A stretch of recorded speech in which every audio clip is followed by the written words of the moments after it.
For my Choose My Own Adventure, I decided to go to the Dana Point Tide Pools.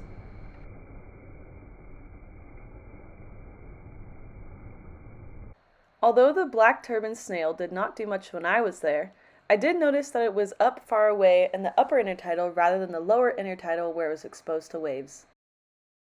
Just like the black turban snail, the periwinkle snails were also in the upper intertidal away from the harsh waves. It's kind of hard to see them here because they're so little, but I definitely saw a lot of them. When I first saw this snail, I wasn't quite sure what kind of snail it was. I just knew that it was a lot bigger than the other ones, about half the size of my index finger, had an orange shell, and had an orange foot. After doing further research, I found out that it was a kelp snail. I also got pretty excited because he started to come out of the shell for me, so I was able to see a few more details. I even got to see in his shell, see into the mantle cavity, and I got to see his eyes, which I thought was pretty cool and pretty much the most action I got all day. I was able to record some hermit crabs what looked to be like scavenging around for food.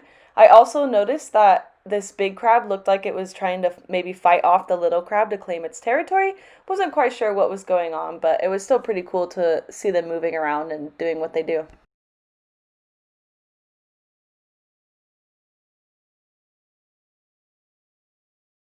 In this exact picture, we're going to focus on the acorn barnacles. Unfortunately, I didn't see them eating or doing anything crazy, but I was able to sit down and get a closer look at them and see the rostrum, the carina, the scuttle, and the turgle, which I thought was pretty cool.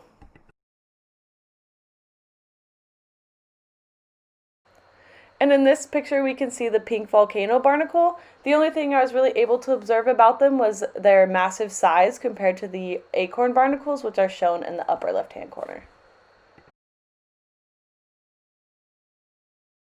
Unfortunately, just like the acorn barnacle and the pink volcano barnacle, I wasn't able to see the goose barnacle feeding, spawning, doing anything crazy, but I was able to see the size and shape difference between them. I compared it to the acorn barnacle, and it is much larger than that. And the plates are in different shape, and they have the peduncle rather than having the rostrum and the carina be their outer shell. I was also able to see some southern spiny chitons. I remember the first time I saw these, I thought that they were like ancient fossils that were stuck in the sediment, but through this class, I actually learned that they are living, and I was able to see their 8 plates as well as their girdle. Seeing this giant keyhole limpet was actually one of my favorite things of the day. I was able to see how the mantle wraps around the shell. Although this one wasn't fully wrapped around, I was still able to see it, and I thought it was really cool. I actually ended up touching it, and it was pretty squishy.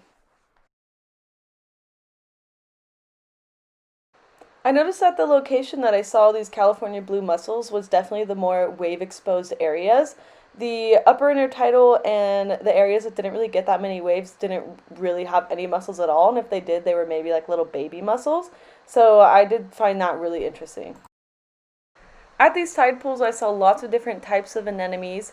Here I saw some aggregating anemones, and they are much, much smaller than I thought they would be. They were about the size of a quarter or less than that.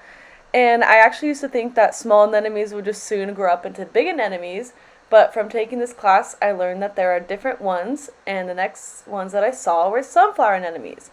Sunflower anemones were by far my favorite because they're so big and beautiful and can come in all different types of colors. Thankfully, all of the anemones were open for me. There weren't that many people around, so no one was really touching them, and the waves at this point had gone down, so I was able to see them and get some really cool pictures of them. And I actually touched one, which I know you're not supposed to do, but I wanted to see how it would react, and its tentacles closed in, and took my finger in, so I thought that that was really awesome.